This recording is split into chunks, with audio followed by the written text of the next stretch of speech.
Hey Tyler, would you like some chocolate covered corpse starch? It's a little melty, but damn is it exquisite. Just like the Vox Cascadia podcast.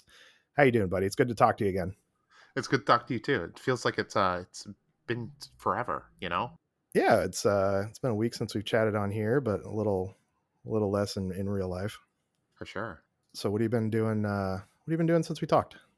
Honestly, I've been working on new shirt stuff. I'm trying to get a new design out and a variation on an existing design and a few other things. So I'm also leveling up kind of some quality things in my shirts, adding extra little details. So I've been in communication with the people who manufacture my stuff and the artists and stuff like that. Just kind of getting everything lined up for a very soon approaching release of some new stuff and some new colorways, and it's going to be real exciting. Nice. How many things do you have in the pipeline? Rough estimate. In the pipeline, I have about 5 designs in works right now. This upcoming drop will have one brand new design and then a long sleeve variation of a previous design with art on the sleeves. So we should have some hoodies and long sleeves and lots of fun stuff coming here shortly. Cool. The shirts are great. I traded one in because I couldn't decide on the size, so I'm excited for a new one to come out so I can take up that sore credit that I've got with you. Me personally, I have been not doing a lot. I worked on my AdMech a little bit because I'm doing that. It's not just making fun of Connor. I'm actually working on the team. I got my all my bases done, and then took advantage of the nice sunshine we had in the Northwest today and actually got them all primed. So I think I'm gonna try and later this week knock out one of them and get a color scheme down with kind of a sandy scheme with them, but maybe also like still like a Martian red basis. So I also did some kit bashing with one of the was it Underworld's teams to make a new interrogator as well as pistolier for my agents team, and I think those are turning out pretty good too. Got those primed today too. All right, I saw that. It looks really, really good. Very similar to mine. Slight differences, though. Yeah, I think they worked out well. I haven't my kit bashing is pretty basic, and I feel like this is going a little bit farther for me. I was kind of at the point where I was like, "Hey, just it's plastic. Just cut it. You can patch it later, or worst case scenario, you throw it out, or it becomes a body on a base." So I'm excited to get those going. And actually, I really want to try out the agents team too. I think it's going to be a fun one, and I can bring out my Casterkin without really bringing out my Casterkin. I think agents are an incredibly cool team that are just going to take a ton of reps for anyone to really wrap their heads around. I don't think we've even seen the potential that they have. So I'm excited to see you pilot them. Yeah, don't get too excited because when I fall flat on my face and I go back to my Casterkin, straight Casterkin, then well, you'll know how it went. But I've got those couple guys in the mix, and then I am actually excited to play with the AdMech too. So that's kind of what did in last week. What did you do today, Tyler? I toured some spaces with you and Eric for Kill Scream 3, which is going to be really exciting. We locked in a space officially today. Well, not officially. It's on paper. It's reserved for us. You know, there's all the finalization that needs to happen with that paperwork that needs to be signed. But we are locked in for the most part, and I'm super excited. What about you? What do you feel about the spaces? I thought it was really interesting to go do, and there was one that I was excited about, and then we got to the final one, and I think everything kind of clicked with. I know that I saw and I heard you light up when we found the little cherry on the top. So we don't want to reveal too much, but Kill Scream 3 is going to be at least a 128 player kill team tournament, but we've got a lot of other things we want to do. And I think the space that we found is going to let us do almost all of that, if not more. So yeah, I'm super excited. Over the last week, we've had some things come together that have really made me excited because you guys had a huge vision before you brought me on, and then you brought me on, and I've wanted to temper that vision, make sure we can do everything we can, and I'm seeing the vision come to life. It's going to be amazing, and I think it's going to be not only a great kill team tournament, but it's going to be hopefully like a convention. I'm really hoping that we get to that point too. I think that we're going to be there. I was talking with one of my friends, little preemptively excited after today, and I was like, "Hey, you should come up and be a vendor if we can get this going." And he was like, "I'll probably be there." So you get it going. I'm just super excited. I think that there's something there's going to be something special here. Yeah, I think so too. And if you go back to the intro of the show, there's a little bit of a tease in that. If you can find out where the reference is from, you can kind of find out what sort of institution we're going to be working with to have the space we need to make this happen. All you movie fanatics get on that, decode the secret message. That was, by the way, one of my favorite movies growing up. So I think it came out when I was a teenager. If it tells you how old I am. And the main character was, I didn't really like, I didn't model my life after him, but I thought he was the coolest guy on the screen. So The director is an absolute master. You know, his films are absolutely classic. Some of my favorites too. I bond with you on that. yeah, and if anybody can figure out where that's from, it's a pretty good reference. Let us know in the Vox chat on killteamcascadia.com and come over to our Discord and let us know if you know where that reference is from. Sherd, you can't do it because you helped me brainstorm that one, but anybody else is fair game, and I'll give you 2 Chuckie bucks when you get it done. So speaking of conventions, we are just about a week, little over a week away from Adepticon, one of the biggest conventions in the US. There's going to be a big Kill Team tournament. There's going to be some pods. There's also going to be a Warhammer preview too. I was able to attend Adepticon for the last 2 years, and seeing the Warhammer preview last year, I got to see the reveal of the goats and the dwarves, as well as 10th edition Warhammer. But Connor's not even here. Sorry, I just go back and forth between you guys. But Tyler, what do you think we're going to see in this preview, or what do you want to see from this preview from Kill Team or Warhammer or any of the other game systems? I mean, like, first off, from Kill Team, I want to see a release date for Nightmare first and foremost. But beyond that, I'd like to see a roadmap the most. Kind of know where Kill Team's going in the future. We're a little bit behind on the existing roadmap. In fact, it's expired for Kill Team. There's rumors out there of stuff coming, and I want to know where this game's going because it's so healthy and it's so vibrant and the community's so great, not only here in the Northwest, but across the country and the world currently. Yeah, I think that we as a community are really continuing to drive Kill Team, even though unfortunately we haven't got any new stuff from Games Workshop. I think a roadmap would be really nice because, like you said, it's expired. It was supposed to be winter was supposed to be box number 2 for season 3, and they didn't have anything mapped out beyond that. And it's past winter. We're getting into actually spring right now, and we still haven't seen anything. Do you think they're gonna do like they did with Nightmare and maybe announce the first half of the second box like they did before Salvation even came out? You know, so I think that with Games Workshop, once the PR machine is rolling or set to go, there's no taking it back. So I definitely think that we are going to get a preview for the upcoming box, which is rumored to be Brood Brothers versus Votan Salvagers, I believe. Like the guys with the dusters, often the trikes, just without their trikes, or the pioneers from other sources out there. So I don't really think that they can like take back the marketing that's already been made and timeline and scheduled and all that stuff. But maybe they will either this Sunday before the Adepticon previews give us a release date, or immediately after give us a release date. My fear though is that they're not gonna announce pre-orders for the box this Sunday because they don't want to take away by announcing kind of a new box. Although with their timeline, the new box could be 4 months out because I think they announced the first half of Nightmare. I think somebody in the Discord was saying when we were talking about the other day, they announced the first half of Nightmare in November. Yeah, I think it was November when it originally came out. So we're 6 months out at this point almost. Yeah, we seem to have these big lulls like we did. We had the same thing last summer, actually, pre-Salvation, where we got the goats and we got the dwarves and we got Ashes of Faith, and then we got Strikeforce Justian, but that wasn't really, that was just a kind of an offshoot. And then we didn't get anything until January with Salvation. So I hope we're not getting into one of those big lulls again. Yeah, I think we're just like kind of in a big period for 40K. I think Games Workshop's transitioning their manufacturing and a lot of other things currently. So hopefully once they get everything transitioned, it'll go a lot smoother. I think that, you know, fingers crossed we see a roadmap, maybe hints at a new edition in the upcoming year, something like that. That'd be really, really wonderful for the game overall, I feel like. Now, this is mostly a Kill Team podcast, but one big hint of a new edition for a game is Age of Sigmar.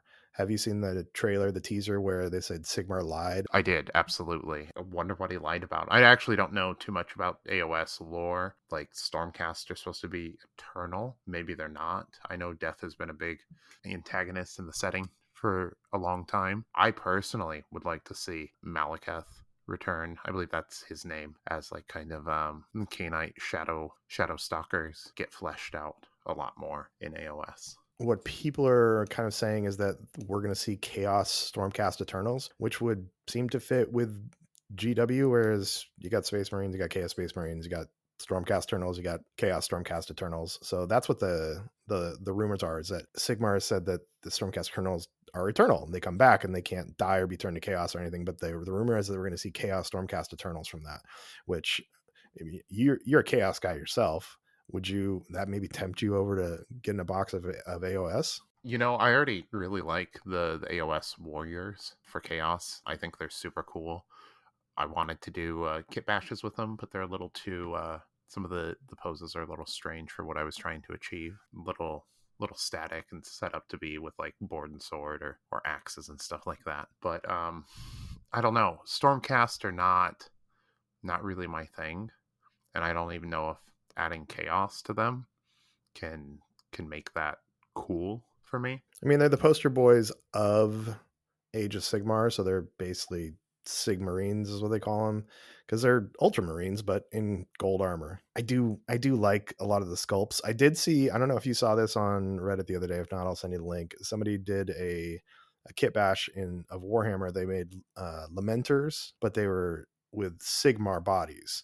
So they had bolters and they had the pauldrons, but then they had the skinny little AOS like Stormcast Eternal legs. So it just looked like they skipped leg day in the gym and had these skinny little legs. And yeah, it was such a good, everything looked so good. The paint job was really nice, and then just skinny little legs that did not match the top of the body. Yeah, I've seen people call those long marines, which I think is pretty funny. I think they do make really great blood angels and stuff like that. Very similar aesthetic in a lot of ways to the blood angel stuff. Swapping on the right pauldrons in a power pack goes an extremely long way for making very convincing space marines with them. They often look really really cool. Yeah, and speaking of Blood Angels, I'm a Blood Angels fan. That's my army in 40K, and it's been a while, and we've got a new Dante, but he doesn't look great next to the old Sanguinary Guard. We also don't have a new Lamardes. We also don't have a new Astrath. So I'm really hoping that they're gonna announce the Blood Angels box that's gonna come out this summer. That's gonna have new Lamardes, new Astrath, and new Sanguinary Guard for me, so I can get more of those Golden Boys. I think I've got like 15 of them right now. I think that'd be really cool. I really was hoping that they were gonna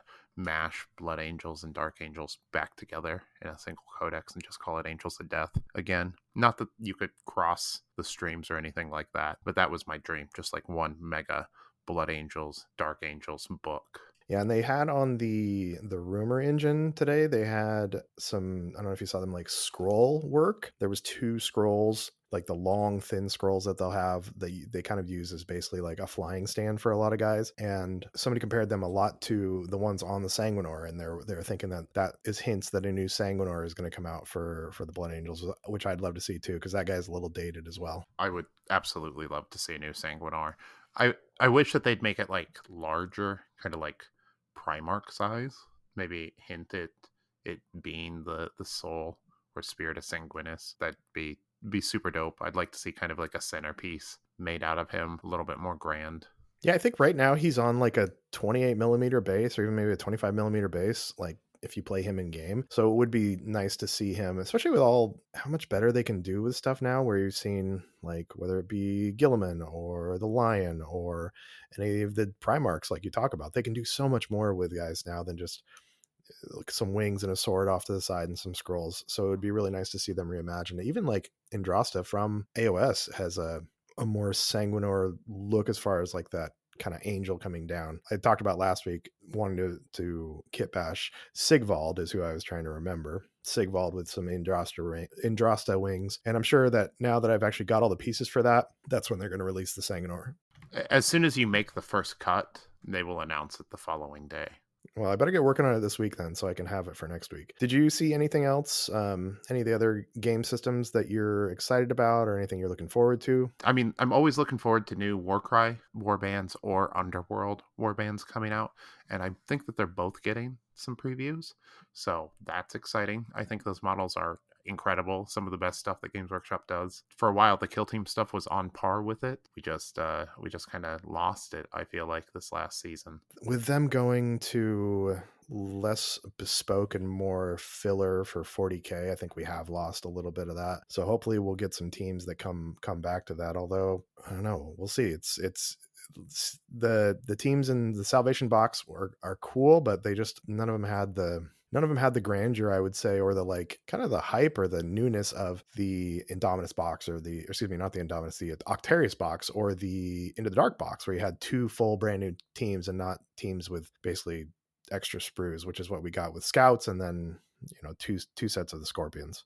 Our last season's releases were good across the board, although a lot of them are rumored to be tied into an upcoming Agents of Imperium codex this summer. So maybe that is one of the things that they're going to preview for 40K. Also, that's supposed to be coming up here in the near future. Well, part of their 40K roadmap is a codex that says it's redacted, which is perfect. It's redacted and it's got an Aquila on it, so that's perfect for agents, which would be awesome. And if you think about it, like they've brought out a bunch of different things between the Agents and the Imperium, and then you also have the Breachers and Arbites. Who else has come out? They've been adding these little agents teams. Absolutely. The Star Striders, then you have the actual Inquisitors now. So that's all. And then they can pull from Imperial Guard.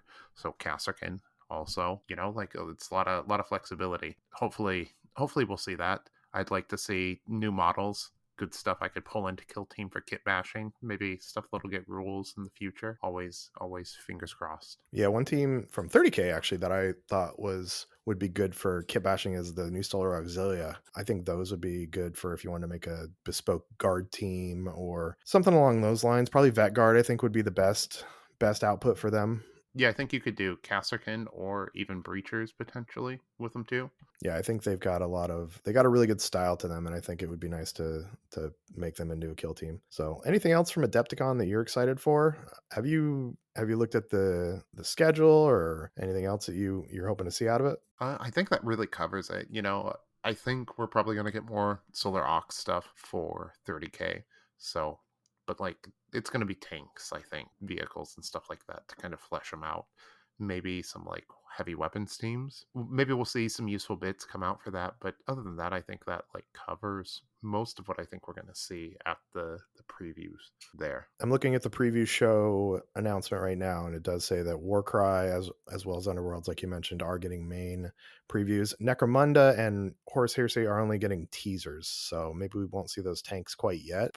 Potentially down the road. I think for Necromunda, we're going to see Hive Secundus tease. They just announced that, didn't they? Or they mentioned it in a Warcom article. Yeah, absolutely. It's infested with gene stealers or something like that. That would be really cool. I think some Necromunda teams would make some good kill team kit bashes, and that's what we're here for, is kill team kit bashes. Those games are fine. You can play your Necromunda, but just bring them over to kill team. We want to play with them. Absolutely. They make incredible models for Kill Team kit bashes. Everyone should cut your plastic. No plastic is sacred.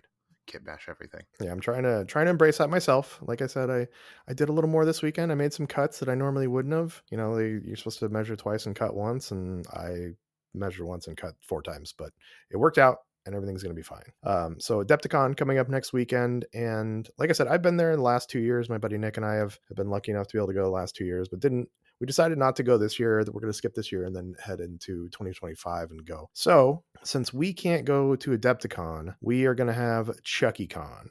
We decided Nick's going to come down from the Seattle area to the Portland area and hang around at my place. And we're going to make our own convention. We are going to spend the weekend painting. We're going to play some kill teams, since I actually got him into kill team. He needs to work on a second team, actually, because he's switching from crew. He showed me some kit bashes today of an intercessor he's working on, and we actually even talked about potentially like just selling each other back and forth our own boxes of stuff, so we feel like we've got that vendor feel too, like walking through the vendor halls. So Tyler, you got any ideas with how we can improve this Chuckie Con? First, I'm going to attend, so that'll be an improvement. I'm inviting myself as of now, and so I will bring additional vendor supplies and maybe some adult beverages would be great for the event. Yeah, you're gonna have to. We're gonna card you at the door. You're gonna get a wristband. So make sure you bring proof of your age, because you barely look like you're 19. So yes, you are more than invited. Come on up, and maybe we can get a game of Kill Team in. We can actually get that rematch we've been talking about for a while too. I would love that. It's been forever since we've played. Yeah, we played the one game, and then we've hung out a ton and haven't thrown dice ever since then. So we'll get a couple games of Kill Team in. I've got a couple painting stations in my painting cave minis on Instagram. I think we'll probably have a gaming area too for video games, because we got to do some hell diving too. Nick's gonna want to see that. I know you've been playing a bunch of that. Do I need to bring my PC and tell like a monitor, like an old school LAN party also? Because I can do that. I mean, I've got some extra monitors, but we could do that even maybe too. I don't know if you want to drag it all the way up here. Then yeah, we could do that. I'm borrowing my buddy's PS5, so I've got that. But yeah, we can even see about that too. I mean, it's crossplay enabled, so let's go. Yeah, I was able to jump in on Friday with Chris Fitz and Greg and Jack actually, and we brought some democracy to some mechs for a game or two. It was pretty fun. So how far are you in the game so far? What level are you? I think I'm like level 36 or something currently, so I've been playing decent amount. The hour jump last weekend really threw me off. My sleep schedule's pretty sensitive. I'm an insomniac also, so occasionally I'll get periods where I just can't sleep. So I've solved that by hell diving a lot. Yeah, that's it's nice to be able to just drop in whenever you want to. And based on our Discord too, it seems like we've got people all the time that are hell diving. I see pings in the middle of the night when I wake up in the morning about people that are wanting to play. I know Shayla has like an 11 p.m. to 7:30 hell diving schedule that she's on. Absolutely, it's been very active. Second community, branding coming here soon with how active it's been. Honestly. Yeah, I actually had to make another Discord channel for it because it just took over our video games channel, and somebody on the Discord asked for their own Helldivers channel. So it's the Heck Divers Democracy chat if you're looking for it in the Kill Team Cascadia Discord. Yeah, come play with us. It's a lot of fun.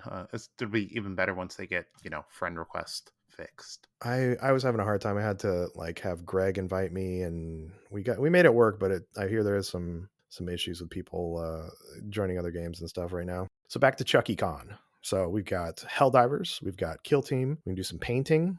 We're gonna have adult beverages. We're gonna have a vendor swap. Actually, you know what we should do is you're a dice guy like I am. You should bring, if you have any dice you want to trade, because this is something I've actually wanted to get on the buy sell trade. Actually, is a dice trading thread going, because you buy dice and it used to be about 20. Now they marked it down, made it down like 15 or something.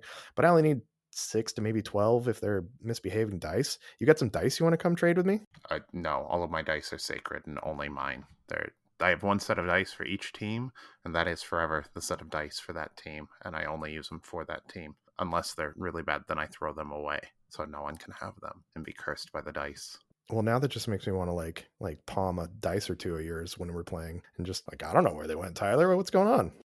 I mean, go for it. If you really want one or two, hopefully you don't steal the lucky ones. I'm not like a superstitious person, except for about like random specific things. I would say I'm like actually not like explicitly not superstitious, except for like about dice and a few other small things. I'm wildly superstitious about a lot of things. You'll constantly find me knocking on wood. I've got little mantras I say in my head. When I take my dice out and drop them on the table, I look and see, like, I'm not rolling them. I'm just putting them on the table, but I look to see, hey, what was the 6? All right, I'm going to grab that one when I roll initiative, or when I really need that one to work. Also, if I'm rolling and I'm doing like a command point reroll, if I had a one that was a 1, I won't re-roll that dice. I will take that dice out and I will grab another dice and roll that one instead, because the other one obviously is a 1, and generally they roll back into a 1. Absolutely. I'm 100% there with you. Although I don't believe in dice jail anymore. Abolish all prisons. Yeah, no, I believe in dice jail still. Dice have hurt me. There's been many a dice that have, in D&D sessions, I've had to step outside and launch a D20 into orbit. So, well, I guess since you're not going to dice trade with me, I'm just going to have to find other people on the download to dice trade with me. But if there's a set of dice you're looking for, let me know, because I probably have it. So, because I have way too many dice now. I found that besides collecting a lot of miniatures, I collect a lot of dice. We need to make some dice one of these days. Like not like have some made. That's definitely something we're lacking. Where are our customized dice? I need to get on that. I mean, you're the merch guy. You're the merch guy. You got the ideas. I don't know why you haven't made dice yet. You got to get back. You got to make more of the objective markers too. The objective markers are so cool. Yeah, we'll have to have a new objective markers coming in the future. That stained glass design is officially retired forever. You will never see it on anything again. So if you got it, cherish it. Yeah, I would even take some with the new logo that we're using. I really like that. It feels very Northwest to me. I love it. The roses go so hard. Thank you to Dylan for drawing that incredible design. Yeah, and Dylan, if you listen, we need one for the podcast too. So if you can craft us up something, we'd love it. Yeah, absolutely. I'll be reaching out to you soon, Dylan, about that. So one thing that I was expecting last week before Adepticon coming in the next 2 weeks was a balanced data slate. Now it didn't drop. We haven't had a balanced data slate since last year, and we're actually, unless it comes this week, we're not even going to get a first quarter balanced data slate probably, because I don't think they'll drop it the week of Adepticon. And the week after that is quarter 2. Once we actually get this balanced data slate, what do you think we're going to get, Tyler? What do you want, and what do you think we'll legitimately get? So I think orcs are still on the table for nerfing. If anyone believes that orcs are not at top tier, they need to go play some games with some people that are just mean with orcs, because they'll still wreck you. They won LVO. They won something else right after it too. They're doing fantastic. Realistically, I think that they probably need to, I don't know, lose an operative, or maybe make the bomb squig and the little grot GA2 together, so they're not having their advantage. And then just a scratch needs to be addressed, but I don't really know how to address it without removing a lot of the durability of the team. Other stuff we need to see addressed are probably goats. Frenzy is very strong, just period. Not as strong as it was at release, but 10 wounds is also an incredibly difficult breakpoint for a lot of teams. So I'd like to see them maybe go down like a wound or two. I think that would go a long ways towards making them a little less oppressive. Maybe call of the thing that the leader does, call the herd or whatever, should be once per game rather than every time, because currently there's really no way to make sure that you're not safe from multiple charges at the beginning of round 2. Yeah, I think with just a scratch, it's 1 CP for a free 5 or 6 wounds. I mean, that just makes them so much tougher. It basically takes them from like 10 wounds to 15. So they're really hard to kill. I mean, what do you think about making it either only normal, say, normal damage, or potentially making it more expensive, or even like once a game? We could even do like where it's 1 CP if you want to block a normal, 2 CP if you want to block a crit. I don't think that would be awful. Let them make the choices. Just make them pay for that choice. Yeah, and then with the goats, like you were talking about, I know that the top players are all playing goats right now. I think last week or maybe the week before, 3 of the major podcasts, I think it was Command Point, Just Another Kill Team, and Squad Games, or maybe it was Turning Point Tactics, and one of those, all had people on talking goats. It was all goats all the time. So I think that tells you that when all the top players are playing goats, and same thing with orcs, is that they maybe need a little balancing. I'd just like to see more things at the top of the meta. Absolutely. I think our meta is still very strong overall. One thing that I think that kind of gets brought up a lot is like the very top tier play, absolute, most extreme meta stuff at the tournament level. And a lot of people don't play at the tournament level. And even when they go to tournaments, they're just there to have fun. So a lot of this stuff isn't necessarily a huge issue for a lot of people always. There are people out there who are playing goats and orcs bad. A lot of people. And that's okay. Like, as long as you're having fun with the game. But when you talk about like these really, extreme players that are running these things, it really exposes the weaknesses and the potential feel bad that people could run into. Do you think though that either of these teams are teams that maybe don't have a high skill threshold and can be piloted fairly mediocre to fairly good results, or do you think they're high skill threshold teams that still just really need good pilots to bring it out? I think that Felgor can be a lower skill threshold team, although it's very easy to just feed them into certain teams, like Legionaries or something like that, if you don't know what you're doing. But once you learn kind of the basic gameplay strategy with them, they become very effective with minimal effort and very little that you can do without eating a couple goats to your face round 2. And that can really be a big swing in the game. Do you think we need to see a fix to what's the goat that it's got the metal fist that can make you eat a grenade, as Kit showed me. Yeah, I think it should probably be limited to just being the pistol. That would probably be really good. Just like with the burning advance or the Dock Dash, you can't throw your grenade with that. It's explicitly supposed to be the gun that's equipped. So, it's probably not meant to be where you can, shove a grenade down your throat or just like run up, knock you out, and then throw a grenade from there. Either one is extremely strong there. You're potentially losing two plus operatives in a single activation. And then if you frenzy it, it could still activate and kill people the next turn, and it will. Is that the guy too that can, after he does that, is that the one that switches to conceal as well? Absolutely he is. Yeah, so that maybe a couple of those things can be tuned just a little bit. Maybe, yeah, you can only shoot in combat, or maybe only throw the grenade if you've incapacitated someone, or maybe just they can't do the grenade play and it has to be just like a shoot with a normal weapon. Help balance that out a little bit. Is there any other teams that you'd want to see tuned down a little bit? I want to see Void Dancers hurt. Something personal to me is that I hate the grip being one equipment point. It's been one equipment point for too long. They've been on top too long despite not winning. Their win rate's extremely high. They just haven't taken first at any major events. And I want to see Harlequin players cry a little bit. 4 equipment points, maybe more. So why do you think that is if they're so good and they're so oppressive that they don't win anything? I think that they have a couple hard counters, and once you reach those top tables, there are teams that are just better at doing the game than they are. I think that they match really well into a lot of teams, and they ignore the rules of the game generally. That's going to be strong. Period. They have 5 attacks. Also, their shooting's not horrible. They're all around just like really really good. You could even like remove fly from them and just give them like basically bound like 2-inch traverse, and it wouldn't change too much about the how the team plays, like as far as like movement up and down, but it would change how they interact with other models and stuff like that, because right now they can just like move over the top of people, no issues at all. Yeah, it seems like the whole team with fly is a problem when you can just ignore all of our cover on the board and get through anything you want to get to where you need to. What about something that could get a buff? I think Crew could probably use a buff. They're a little underperforming overall. I think they're good. They're very solid as a team. They're pretty fun. Really, they just probably need 4 attacks base. I think that would go a long ways, and then there'd be ways for a couple operatives to get up to 5 attacks. The melee operative should definitely have 5 attacks for them, most likely. Yeah, I think those two fixes would be go a long ways for them. Make the Crute Hounds a lot more effective.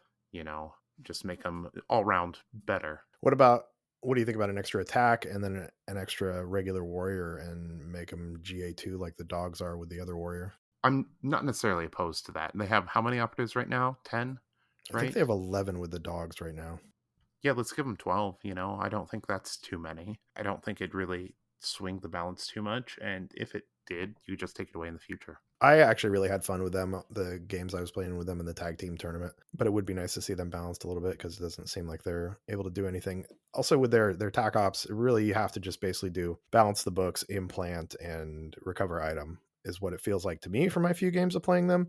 So it'd be nice to see them have some more flexibility to do other tac ops. I agree with you completely. I think that, if you made them a little bit more killy, which is really where they suffer. They can't quite put out the DPS needed to counter a lot of teams out there. They struggle into anything. Once you kill their single source of AP or their two sources of AP, power armor really wrecks them hard. Stuff like Gellerpox, that's just basically a DPS track, is really really difficult for them. So a lot of these other teams that they're struggling with, they would probably go a long ways if you just up their killing just a little bit. Besides Crute, any other things? What's another team that you think needs a little love, a little buff? I can't think of any off the top of my head. What about you? Is there any that's sticking out to you? Cass can obviously need like 20 more elite points and be able to just modify every single dice all the time. I mean, I think that's fair. We'll just give novitiates the ability to dice fix rerolled dice again, and I'm cool with that. Perfect. I'm glad we're in agreement. I'll just we'll print that, send it off to GW, and there's your balanced data slate. But no, I think that We talked about this before, but I think Blades of Cain, a little bit more love on there. What did they lost, I think, balanced on the weapons on the Dire Avengers. I think giving them just a little bit better save, giving everybody 3 pluses across the board on their save would make them just a little bit tougher. I've only had a few games of them and they were into newer players, so I haven't had a chance to I haven't had a chance to play somebody who is really sweaty and really will push me. So I'm interested to see how I do with the game of that. Maybe that could be our game this weekend. I can run Blades of Cain and you can bring something to punish me. That sounds like a lot of fun. I think I have the perfect team for it. But I think Blades of Gain could definitely use a buff. 3+ armor saves on all of them would go a long ways. You know, they're supposed to be Space Marine equivalent as far as lore goes. I'd like to see the Dire Avenger XR, the Twin Shuriken Cannons, get 3-4 balanced, and well, they'd probably have Relentless on it. But I'd like to see them get balanced on all their Shuriken pistols again. I hope they get a little bit of love.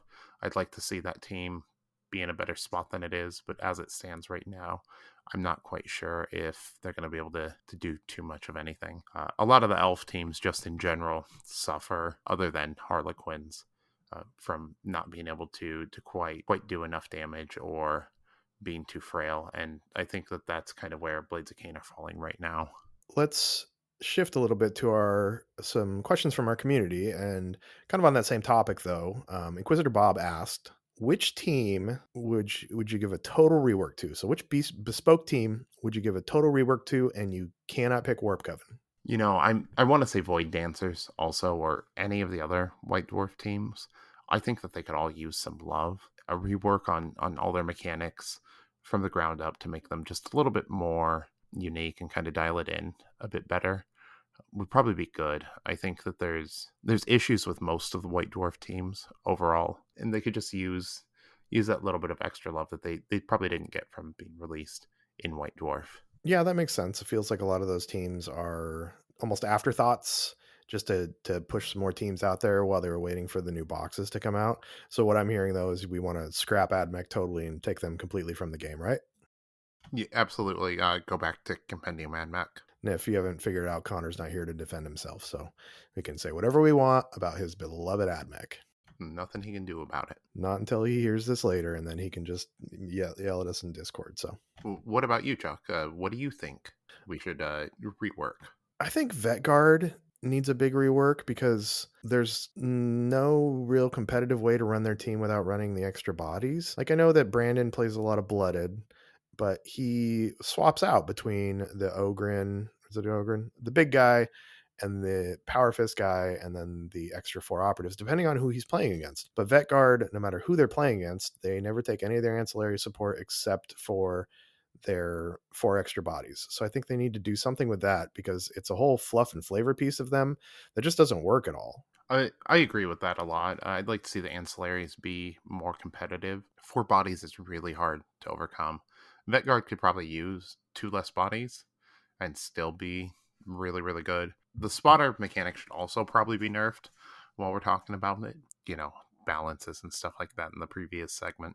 Well, not nerfed, reworked in a way that it only works with the sniper and it only works with heavy cover. Having it work with the plasma or the melto or the grenade launcher becomes extremely overpowered very early on in some of the turning points. Can you explain real quick for those who don't know? I mean, I know, of course. I don't really know. Can you explain how that mechanic works so everybody understands how it works currently and what you would do to change it? I guess you said make it spotter. Yeah, so the spotter basically can remove you from cover and treat you as you are engaged anyone as long as he can see you, and then you can be shot.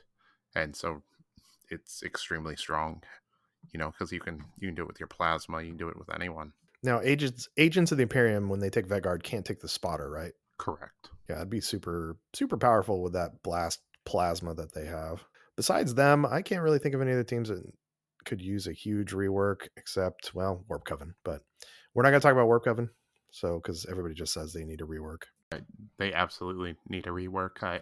I think at their core, they're a team that's about making the game less fun to play currently, unfortunately. You know, and at best they are annoying to play against, and at worst they are miserable to play against. Besides reworking a team, we had another question from Mike, and if you haven't seen this week, they released the Call of Duty skins with the Warhammer 40K crossover. So Mike asked, what Warhammer 40 or what 40K crossover would you want next? We've had Call of Duty, we've had Power Wash Sim, World of Warships, Magic the Gathering, and probably others. Is there any game other than Helldivers, because that's basically 40K already, that you would want to see a crossover with the Warhammer universe? I mean, I would like to see Daddy Dating Simulator or Dream Daddy with all the Primarchs, where you get to date the Primarchs. I think that would be really cool. Beyond that, I would also like to see them license 40K like property as an anime to a Japanese studio and kind of give them loose restrictions, kind of like Marvel did with Spider-Man back in like the 70s and 80s in Japan. You know, like be like, hey, here's some graphical stuff you can't change. You know, you have to kind of draw similar ish or to this, and here are like a couple plot points you gotta stick to, but go buck wild and just let it be absolutely insane. Those are the two things I really dream for. So I'm gonna have to come back to Daddy Dating Simulator. Now I need you to flesh this out for me a little bit more. So now, are you actually a Primarch dating another Primarch? I mean, they're siblings, so that's only good in the South. But are you like part of the ecclesiarchy? Are you who are you in this simulator? So Dream Daddy Simulator is like a visual novel dating romance kind of eSIM game. So it's first person. So whoever you want to be, protagonist. Maybe you could be an AdMech Dominus, maybe something like that. Select your character. Maybe you get character creation, and it changes how the Primarchs react to you. There's a lot of potential here, Chuck. I hadn't even thought about this beforehand. Who are you to the Primarch dating simulator? Who am I to the Primarch Dating Simulator? I mean, I don't know. It's depends on which one I'm dating. If I'm trying to go after Gilliman, I'm probably an Eldar. If I'm going after Mortarion, I'm probably not going to shower much. Who's the Primarch that you would go after? That's really hard. I think it's going to depend on my mood. The con seems like he would be a gentle person to date, understanding, free spirited, put me on the back of his motorcycle. I'm down with that. The lion, though, is also all time favorite of mine. And he has all of the toys. So like you're getting in good. You're getting all of the secret toys that no one else has. It's like, yeah, Jaggedy Khan has like jet bikes and stuff, but the lion has cooler jet bikes. So like that'd be pretty cool.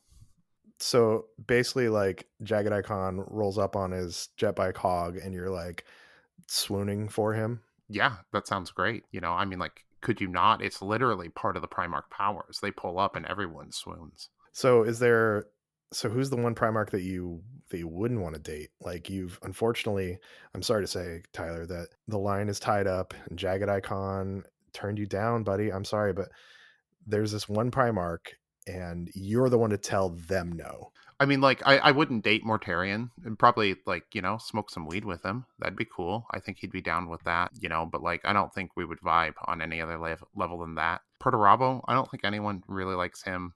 Fulgrim, definitely a no for me. There's a few others out there. Dorn, too much of a square. Not my style. I think Lehman Russ and I would probably get along. Maybe not, though. Maybe he'd be, like, too into the Viking stuff, and that'd weird me out, like there's a lot of red flags with them. If you've read any of the novels, this, which I know you have. Yeah, I feel like Dorn though, I mean, do you have to date them romantically or could we just be buddies? Because I feel like Dorn is the dude. Like Dorn 100% owns a truck. He's gonna come over and help you fix your porch the weekend, and like it's gonna be like 10 times nicer than it was. I mean, like you definitely want to be friends with Dorn. Like I don't know, like this. I envision this game as a romance simulator. Kind of a parody, but maybe it could just be like, which ones do you want to be buddies with? Like they could personify them as just normal people ish. I mean, I would have to date Sanguinius. That's what it is. I don't even like vampires, but that Primarch does it for me. I mean, that's fair. I think that's everyone's choice when it comes down to it. Conrad Kurz is my big no, though. 100% would not. No, thank you. He's supposed to actually be the smelliest of all the Primarchs. If y'all didn't know, he's supposed to like just be horrendous smelling. Worse than Mortarion? Absolutely. Like Mortarion like gets like sick from it. He is like one stinky dude. I mean like he hangs around flayed flesh all the time. He probably doesn't smell great, has it hanging off of him. Like I assume that all the Night Lords smelly boys. All right. Well, all right. Went a lot deeper into Primarch lore than I thought we would there, but yeah, I'm excited for this game to come out. No, I'm gonna jump on Steam right now and see if I can reserve my copy. Yeah, absolutely. Games Workshop give me funding and a game studio to make this happen. All right, another question. And this is one actually that I really like too, because this is one thing that I struggle with. And it may be a little abstract and hard to explain on a audio podcast, but from Zipperlips, we have what are some guidelines for setting up balanced terrain layout on an open map? How much terrain is too much? And you set up a ton of boards. And so I think it'd be good to answer this question. And we may need to throw some pictures up on the Vox Cascadia Instagram to illustrate it too. So, I mean, setting up a board is probably one of the hardest things in the game to master. I feel like I'm okay at it at this point. I've set up probably, I don't know, 300-400 boards of Kill Team at this point. It feels like, but what I really try to do when I'm setting up a board is I try to make sure that there's some trade-offs, that you do have some safe spaces, that you will not be in line of sight, you will not be visible for some of your models, and other ones that will be possibly in heavy cover but visible or in line of sight, and then some light cover places that potentially your opponent could get up onto vantage and strike you really hard. So that's a trade-off you have to make for potentially better positioning to the objective, stuff like that. Other things I look for are good line of sight blocking terrain or obscuring terrain across the center, but not so much that it just lets melee heavy teams just kind of run through the other side with impunity. So you need stuff that kind of counteracts the light cover in the deployment zones, provide some obscuring for that.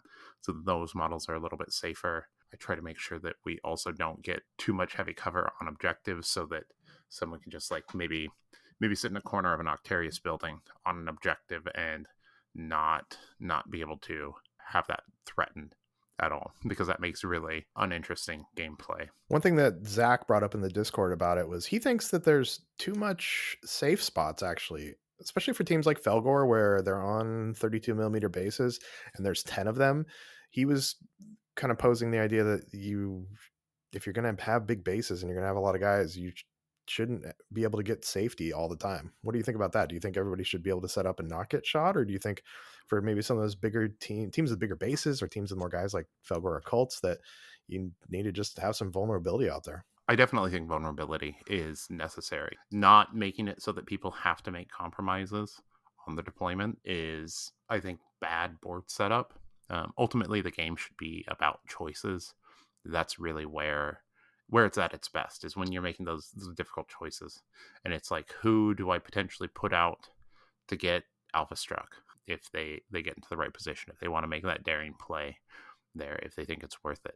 Who can I put here that will be the safest, least likely to be risked by one of my opponent's power pieces from across the board? All of those parts are, I think, intrinsic to what makes Kill Team really exciting at the top level, personally. Do you think we have too much heavy cover on our boards, or do you think with, say, a set like Octarius that it's a good mix? I don't think we have too much cover on our boards. I think that there are some popular map packs that give a lot of heavy cover and a lot of line of sight obscuring across the center in a way that makes it so that the melee teams are able to just kind of run across with impunity. They all set up behind basically a single piece of heavy and then just kind of like pop through a door. I think that the heavy is definitely something you need, but in the deployment zone or close to the deployment zone to give people safety, but it shouldn't be overwhelming so that you can stick an entire 15-man team behind it.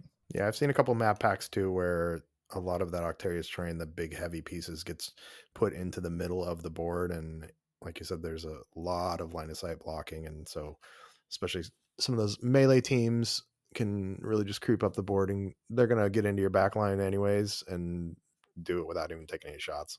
Yeah, it becomes pretty nasty pretty fast. As far as like amount of terrain, I think that one thing people get really stringent with is using what came in the box, using just the Octarius set or using just the Chalnas set. or building the child nest set exactly how the instructions tell you to build it, which is a mistake in my opinion from the jump right there. This is our game. You own the terrain. You can do whatever you want with it. You don't need Games Workshop's permission or a map pack. Feel it out. Get weird with it. Set up weird boards. I'm known for setting up a lot of really strange boards from time to time, just kind of experimenting. And I think sometimes it yields interesting results that I can take and I can expand for future setups and stuff like that. And I encourage everyone else to do the same. So have you ever set up a board and that you were playing on and then got your deployment and then realized, "Oh, I totally messed this up and this is gonna hurt." 100%. I've done it so many times, probably more times than I can count. I think there are probably a few people that have done that actually as much as I have. Well, there's probably few people that have actually set up as many boards as you have, so it would make it tough, so. Yeah, I think there's a handful of people that are close, but not not too many of us out there. Dakota and Ben are probably up there, and Dakota's are really dialed in with his map pack and everything like that. So it's not even ours are weirder than his. His are definitely a little more dialed in than the randomness that you may get from time to time at ours. Yeah, I know that he play tests a lot of his and takes feedback on it. I know on the lead up to LVO, Dakota was in the KTC Discord and dropped his map pack in there and asked for feedback. And a lot of our members actually went and played those maps and gave him feedback on it. So that's a really cool thing. We probably have never had the same board set up twice unless it was set up by me because I just set them always up the same way, pretty symmetrical and pretty lame. So that's why I like this question for you too. I asymmetry is definitely something I go for on my board. And also, real quick, I do want to touch shout out to Dakota for his map packs. They are excellent, especially for his terrain. I personally don't own any of his terrain, and I don't have a whole lot of it. If I did, I wouldn't have enough to furnish an entire event. So that's the only thing that's stopping me from using a lot of his map packs for our events. There. So moving on to some hobby stuff. Sure to ask a couple hobby questions. So, what's the best way to save space for the hobby? I would say the best way is to not buy as much crap as we buy, Nick. But I don't. I don't follow that either. So, Tyler, do you have any things that helps you like save hobby space? I don't know what you're even referencing. Like I have probably the most boxes of Kill Team in my room of anyone I've ever met. Like I have like at one point I had like 9, 10 boxes of Octarius piled up in my office, workspace. It's like saving room is insane. That's not even something that's possible for me. Warhammer dominates my office space and my car sometimes, and I think an entire rack at one of the local game stores was mostly my stuff there. So you're asking the wrong person this one. Yeah, and all I have for you, Nick, is clip your stuff off the sprue and sort it into a bits bin when you're done with it. That's the only thing that I've done to save space. Get rid of your old sprues. I've been trying to do that and actually paint up your miniatures. So don't really have much of a good answer for you, buddy. Sorry. Okay, one problem with that though. Once I assemble and paint all of my miniatures, then I have to store all of the miniatures somewhere. And then that takes up space where I used to store boxes of stuff. And I don't know if it's a one to one. Miniatures are a lot more delicate. They are, but and while I love staring at boxes, I do like looking at miniatures too. So I think it's kind of worth it to get through them. I've got one of the Detolf shelves from IKEA, and I actually went on Etsy to get some extra shelves for it because I needed more space for miniatures, and I still don't think I have all my miniatures on there. Yeah, I have like a Helmer that's full of miniatures, top to bottom, which is like a little like file cabinet, and it's like perfect height for a lot of miniature stuff. So you magnetize them and it's metal, they just pop in real nice for the ones you don't want to display. I have like a wall rack that's full of miniatures and then boxes, and my bookshelf has miniatures all over it too.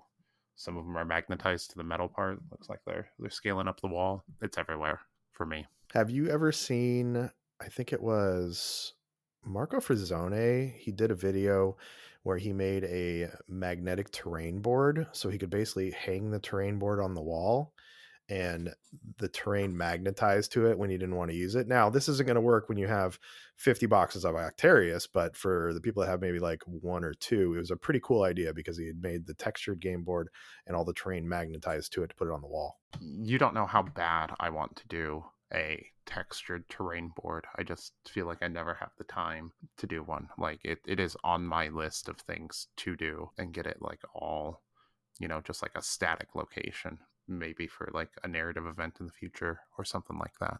Yeah, they had quite a few of them at Las Vegas Open that Dakota worked on, and they looked really cool. We did little display board, Shirt and I did for the Tag Team Terror tournament, and I really had a good time with that. So I think it'd be really fun to make one of those boards too. Absolutely. And also, real quick, let's plug our narrative campaign we have coming up, Bands of Proteus, which is really exciting. Sign up is available on our Discord right now, so killteamcascadia.com, and then hop in there, and then it's going live here in a couple weeks. So that's super exciting. Yeah, I think the packet drop is this Sunday, the 17th is what we're shooting for. So you'll be able to find out all the details. And just to give you kind of a broad overview, it's essentially an adaptation of the Ashes of Faith campaign that Fabi's been working on that's going to make the stores, the local game stores in the area, sectors that you're fighting over. So big part of it is we want to encourage people to go check out new game stores. We sometimes get stuck in our little game area. Go to new game stores, see what they have, go meet new people, and then go fight with dice. Absolutely. We support you getting out to all of your local game stores. Don't get stuck playing at just one place. Remember, like, while they are competition, they're also not. There are more than enough game stores for all of us. Get out there, make new friends, meet new people, see new places, eat new food, Yeah, that's always a nice thing too, is to talk to the people that play there and find out what the good food around it is too. And you come down to Kaiser and I will show you the best burger you probably ever had. Probably. I'm not for sure, but it's a killer burger. And it's not Killer Burger the place. Because there's a place out here called Killer Burger. Yeah, I forgot that was even a place, even though I had it the other day. Their peanut butter pickle bacon burger. When I used to eat meat, that was my jam. That's exactly what I've been going for. I'm actually kind of craving it tonight. Like the peanut butter and the pickle just go so good together, which is really weird to say, especially on a hamburger. From what I remember about their hamburger, the peanut butter was sweeter than most peanut butter, I think, especially when you get like a natural style peanut butter is usually kind of like almost bitter, but theirs was sweeter. And yeah, the peanut butter tanginess of the pickle and then the saltiness of the burger and the bacon. Yeah, it was delicious. I don't eat meat anymore though, so enjoy one for me. Absolutely. I'll probably go get one after we finish recording this. All right, so Shirt has one more question too. What's your personal favorite hobby tool? And he said that his favorite hobby tool is me. I'm his favorite hobby tool. I like my Iwata airbrush. It is just a beast. It never stops. Like, I abuse my airbrush. I will be very clear about that. I treat it badly. And it just never stops going. It is reliable. It unclogs fast. It's very, very rare that I've ever had to like fully disassemble and clean it out in my ultrasonic cleaner. And when I have, it's been my fault. I've really kind of messed up pretty badly in the way I was using it. And it's just a beast. Love it. They can't live without it, honestly. And I don't even do a whole lot of airbrushing. I mostly use it for base coats and stuff like that. Absolutely a beast of an airbrush. Which Iwata do you have? I think it's the HP CS, or is it the Eclipse? They have so many in their line. It's one of the higher end ones, and it's real good. Yeah, my favorite hobby tool I think has got to be the God Hands. I know that we've talked about God Hands before, and everybody says that they're so good, and it's true. I think that when they just make such good cuts, they're always sharp, and I use them on everything. I'm hoping that don't have any accidents and have to buy a new pair of God Hands, but yeah, I have a hobby set up at my house for building miniatures, and I got a pair of God Hands here. And then I have a hobby set up at my girlfriend's place for building miniatures, and I don't have God Hands. And it's just such a big quality of life. I'm still sad that my God Hands have disappeared. I'll find them one of these days. I'm not willing to buy another set until I do. Until then, my Milwaukee's are doing real good. I bent the nose on my God Hands like a week into using them. I don't even think I was cutting anything that crazy. They've never quite been the same sense, even though I bent them back. They're just a little bit off. Yeah, I have a thing about me. I'm that resource hog.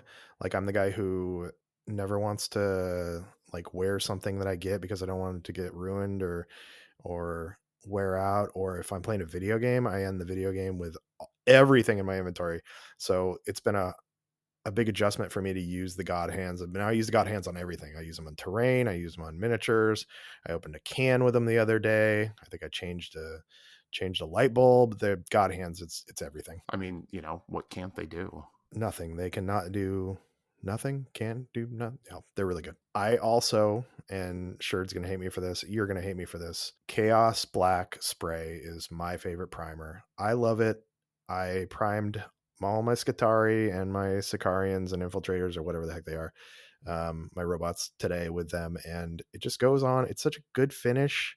It covers so well. I know it's like 20 bucks a can. I really wish we had color forge stuff over here because would love to try that. And I hear that's really good. But Chaos Black from Games Workshop, I think is 100% worth it. And I own a couple airbrushes too. I like, if I wasn't on mute just a second ago, I audibly sighed when you said that. Like just like the pain in my soul when I heard that from you. You really you used Chaos Black rattle cans at like $25 a piece to prime your stuff. I do, and I'm not going to stop. I've got a lot of bad habits, but this is one that I'm not going to kick. I think that we're gonna have to stage an intervention for you in the future. I probably shouldn't have told you that. Kind of takes away from the surprise of the whole thing. But like, there's better stuff. My favorite primer out there, and I am loyal to this primer, and I believe in this primer, and I think that if you guys use this primer, you'll believe in it too. It is the Vallejo Mecha Air black primer, white primer, their varnishes, whatever it is you need for shooting through your airbrush. It is the best stuff. The finish is perfect, goes on fast, straight out of the bottle for a primer. You don't need to add anything, cleans up easy. It is a dream primer. It is the best stuff I've ever used, and is the only stuff I'll ever use. Next time you come across a bottle of it at a store, will you pick me up some and I'll pay you back so I can try this out? Just order it off Amazon. I think it's the easiest. Availability locally can be kind of spotty with it. Just order yourself the big bottle of it in black and white and call it a day. It is the best stuff. You know what doesn't have spotty local availability? Chaos Black. Find it everywhere. I found it at McDonald's the other day. I mean, like, here's the thing though. I can show you 10 different primers that are better than Chaos Black as far as consistency and finish and all of that stuff at a hardware store. So that's not really a great argument. I think if we go into a hardware store and just like start buying a bunch of rattle cans, we might get some strange looks, and that's how you end up getting a security escort, right? I mean, like, I've never got a security escort for it. So luckily, and if you're spending that $25 Chaos Black plus tax in Washington, so like that's an added fee. You can just go with Montana Gold, like you can go with the gold standard for art. Literally, it's in the name, and it comes in black also, but it's called Montana Gold. You can go get that and like custom caps for it to get different spray patterns and prime even better. It's offensive, honestly, that you're using Chaos Black spray cans. Chuck, I know you too well. You're too good of a painter for this. It was. I'm trying to remember who the painter I took a class from. Gosh, I took a non-metallic metal class from them, and gosh, who was it? I cannot remember his name. But one of he's German. Nick's screaming at the podcast right now. Ben Comets. Ben Comets uses Chaos Black from GW. He probably gets it for free, but Ben Comets uses Chaos Black from GW. I mean, like, at that level, they could probably use Apple Barrel and outperform us, though. That's why I'm using Chaos Black, because if he uses it, and I can't find an Apple Barrel anywhere. No, that's not true. I've got Apple Barrel in the other room. One thing I'll tell you that I did find out the other day, though, that was giving me troubles with my airbrush is that I don't know if you've ever have you used Stynel Res before? The Badger. Hate it. Hate it. It is the worst stuff I've ever used. Well, it's not worse. It's good, but like, I don't know. I'm just so biased to this Air Mecha that I hate everything else. Well, I've got a giant bottle of it because I've heard it was good, and I had been having some issues with it actually when I did my I built my legionaries and primed them with it. It felt like I was getting like grit or like a little bit of texture, and I could not figure out what was going on. And I thinned it and I worked with it, and I had been using Vallejo just regular black primer, not the model air stuff, and eventually ditched the Steino Res for a while, went back to my glorious Chaos Black. And what I found out is actually with Steino Res, if you're using IPA to thin it, it'll mess it up. Like it even says on the bottle that you can't use like I use like a 90-10 solution water to IPA for thinner. And if you do that, it will cause it to not work correctly. I that may be part of the problem you're just having with a lot of acrylic paints. I don't think that generally IPA is great for acrylic because it causes the medium to break down. If you're using something that's like lacquer based, something like that, alcohol can be really good to thin. That's part of the reason that I use like the Mecha varnish personally, or the Mecha air is like I don't need to add anything. It doesn't need to be thinned. And then when I need to clean it out, I can just run some ISO through or some Tamiya airbrush cleaner or even just like some mission model thinner through it, and it just rinses out. The whole thing will be completely clean for the most part, other than a few spots where it's like thick from when I poured it in. Also, I can understand why people don't like IPAs because I tried a little bit of it and that stuff was gross. It tasted like lighter fluid. I mean, like definitely not hopped, right? Like you got to get that nice hoppy stuff. If they made a hoppy like airbrush thinner, yeah, that'd be bad news for me. I'd be drinking from the airbrush again. Say absolutely. I thought we got you to stop that last time. No, that's why I have to use the Chaos Black cans because you guys can tell if I've been drinking from the Chaos Black cans because it's all over my beard. Just walking on sunshine, Chuck. All right. So, one last question, and I came up with this question. So, if it sucks, you can blame me directly. If Kill Team was banned by the Geneva Convention tomorrow, what miniatures or skirmish game would you go to next? I think I would go to Warcry just because I think it's the closest to Kill Team and it has full alternating activations. It's a good game. It's a great game. I've been kind of thinking in my head how to run events for it. I've been watching a little bit of YouTube and stuff like that. That's at the top of my mind. Infinity is really good, very tempting, but it's not full alternating activations, and that's like really one big thing that stops me from really liking Infinity a lot more than I do currently. I played Warcry one time. Shirt and I played a game at Adepticon 2 years ago. We played a demo and it was pretty fun. I would like to try that out again. I think I would jump over to Shatterpoint actually because I love Star Wars. When Shatterpoint came out, I was there. I was at Red Castle Games, one of our local stores, on launch day. I'd already pre-ordered it. I got all the Gribbly bits and all the extra measures and the extra dice and an extra kit with Obi-Wan in it, and played the demo game. The demo game was super fun. I was super excited about it. Came home, built a bunch of the stuff, put it away, and haven't touched it since. Went straight back to Kill Team. So I would like to give that another try because I actually really had a good time with it. The movement was really cool because you just move. It's like the Marvel Crisis Protocol movement where you basically put something down and you move to the anywhere to the end of it. So I really like that. It seemed like the measuring was a lot better and it made the game feel really fast because you moved across the board super quick. And I just like being Jedi too. Plus, there's Ewoks in the game now. Who would want to be Ewoks? I mean, that's valid. Star Wars is definitely a universe that exists, that is loved by a lot of people. I'm not the biggest fan, as you know, but I try not to harsh anyone's vibe about it. I've heard it's very kinetic. Is one thing I've seen with Shatterpoint is like people talk about how like it feels like you're kind of pushing people around a lot, and there's not a whole lot of killing in it, which I'm not sure how I feel about that. I guess I'd have to play the game. I got the 40k brain worms when I was wee boy, and I've never recovered since then.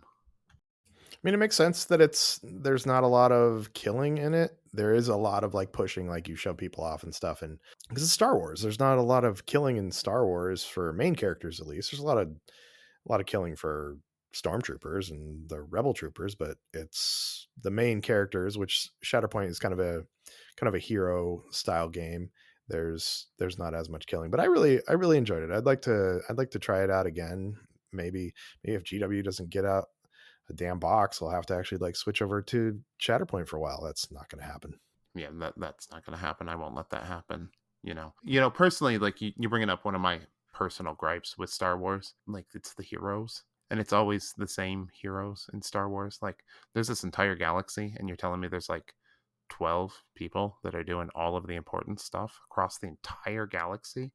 Like that's just wild to me. But I guess like faster than light travel that's reliable kind of changes stuff in the setting. Yeah, it's one of those where it feels really big until I think you compare it to like the 40K universe. It's still kind of in like you said, it's 12 people running around doing things with some ancillary support around them, but like 40K is so spans so much time. Like the Star Wars universe that we know from the movies is what 40 years worth of time essentially, where 40K is literally 10,000 years or more of time if you get back into like the Necrons and the old ones and stuff. Yeah, I mean, like, Horus Heresy to current 40K is 10,000 years.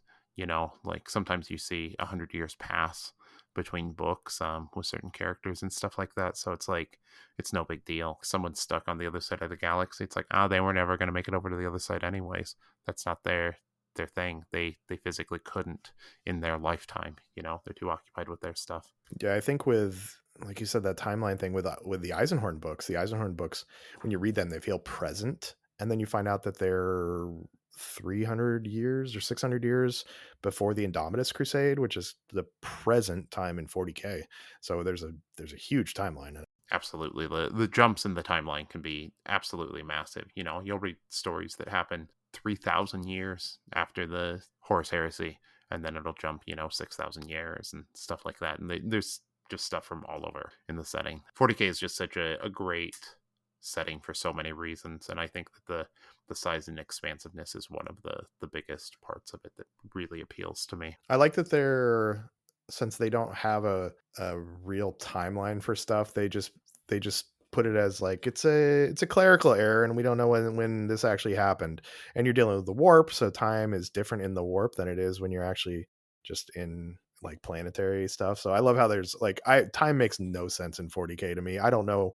I read a book, I have no idea when it's happening. They can say like, 342 M41 and I have no idea what that is in the context of anything. I've never bothered to stop and look even. Yeah, absolutely. The time setting is like pretty crazy, and then like so like after the Great Rift, like split the galaxy because it was just the Eye of Terror. It used to not split the entire galaxy. It's made time even more messed up in the setting. Like, so now they've added an extra degree, like which is how many jumps from Terra, like which is the prime source of like the astropathic relay and stuff like that, or the next major one that it was made, so that there's like they know how far out this astropathic signal was sent and dates and all that stuff, because stuff is even more messed up in the setting currently. Stuff is happening in the future past for people almost. Well, speaking of time, I think it's about time to wrap it up, buddy.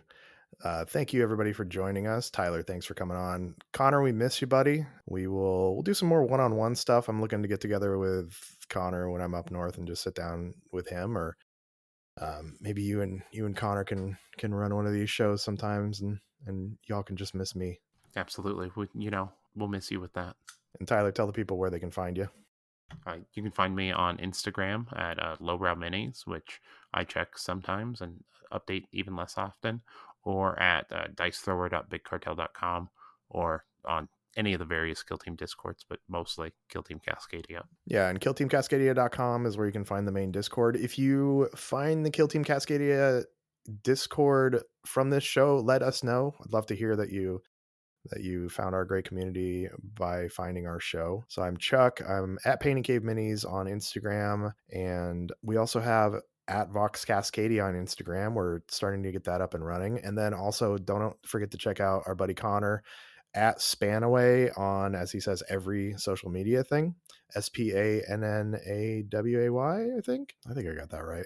So go check out Connor's stuff. We'll have Connor back next week probably, and then we maybe have a special guest next week, Tyler. Yeah, we may be having someone special. It's people may know them in the community at least. Let's just say Florida man, maybe. maybe.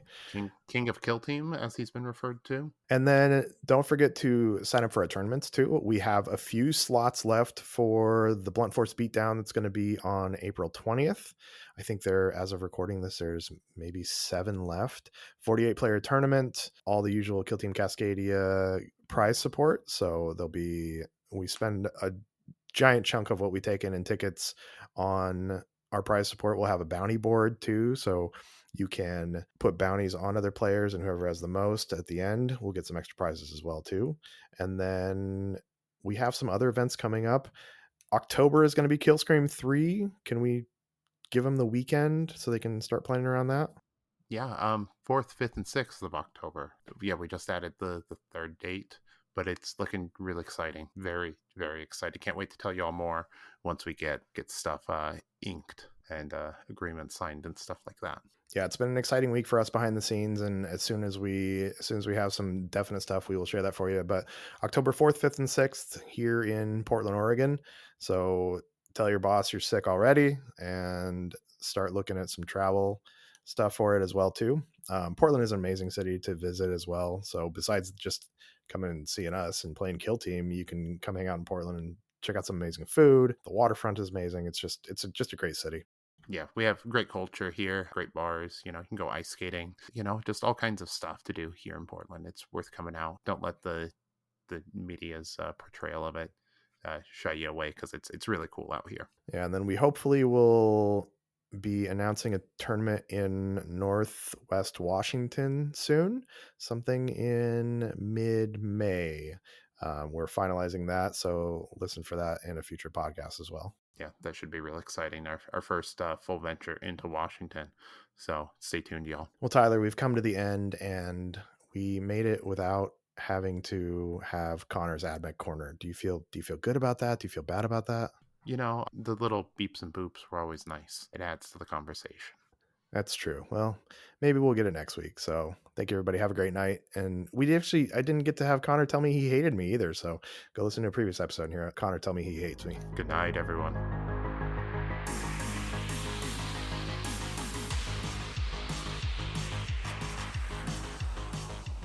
Psych. You freaking thought you were going to escape a Vox Cascadia podcast without a Connor's AdMech corner? Get out of here. Yeah, that's right. Sadly, I couldn't join Chuck and Tyler in the studio today, but it was a great time, and I hope you all enjoyed the episode and hope you're all doing well. But as the title suggested, this is my time. Tyler and Chuck can't stop me. I'm talking AdMech. So one of the most common things you'll hear me talk about with AdMech, and one of the most cool aspects of them, is the radiant weaponry. And this is useful for Kill Team too, because it explains the rad saturation aura. But radiant weaponry is a wonderful little crazy device of the AdMech. Essentially, it's just a standard, archaic looking, beautiful Baroque weapon. Beautiful design, beautiful weapon, some nice blue glow. It looks great. But the thing that makes that glow is this thing that's so dangerous. You might know Nuka Cola Soda. It's essentially that, but in a gun. It's a gun that fires radium enhanced bullets. And yeah, those are pretty solid sounding. It's still a bullet, so armor might stop it, but not so much the energy of the bullet. The fact that it's completely soaked in radiation means that you are going to get sick from it no matter what, as long as you're close to it. In fact, it's so dangerous with the radiation around it that, for the most part, it's banned throughout the Imperium to have even access to the weaponry. And the only reason the Adeptus Mechanicus have it is because, well, they're the AdMech. They don't really play by the Imperium's rules. As I just said, they're so dangerous they're banned throughout the Imperium, and in part the reason is why.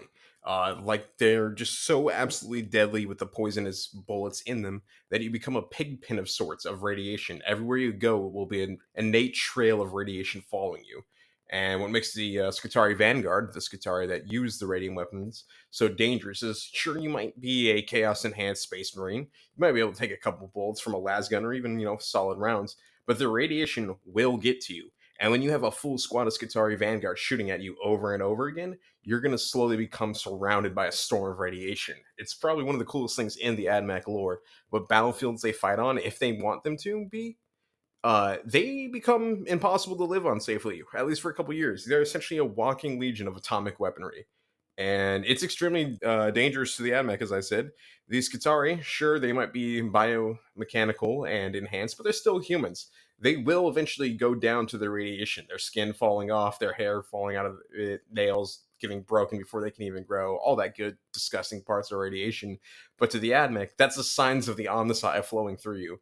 And at a certain point, I believe it's called the crux mechanicus, when you become more machine than normal man. That's often a huge like rank of honor to the Skitarii, because it proves that not only has the omnissiah blessed you in battle, but you've done equal damage in regards to them, or in honor of them. And it's just a fun little thing. It's gross. It's radiation weaponry. It's a little bit better than a lasgun, as we see in Kill Team and in 40k. For example, lasgun's only 2 damage, 3 with a crit. The radium carbine is 2 with normal damage, 4 with crit, and rending to represent the danger of the radiation. And in 40k, it's got anti-infantry 4-up, so that's pretty useful. You can wound Terminators on a 4-up despite the weak strength of the gun. They're really cool. Use radiation, use Skitarii, and play Hunterclade. All right, I think this is all the time Chuck's going to allow me. He's probably going to have to cut some of this out, because if I would go, it'd be about 5 hours. Maybe someday we'll do that, but for now, I think we'll just stick with this. Hope you guys enjoyed Vox Cascadia episode, whatever we're on now, but it's been super fun recording, and I hope you guys have enjoyed listening. Keep up your ears to the ground for some more news. We got some cool stuff coming at you, as I probably talked about earlier. Love you guys all. I'm going to keep rambling to myself, so I got to hang up now. Bye.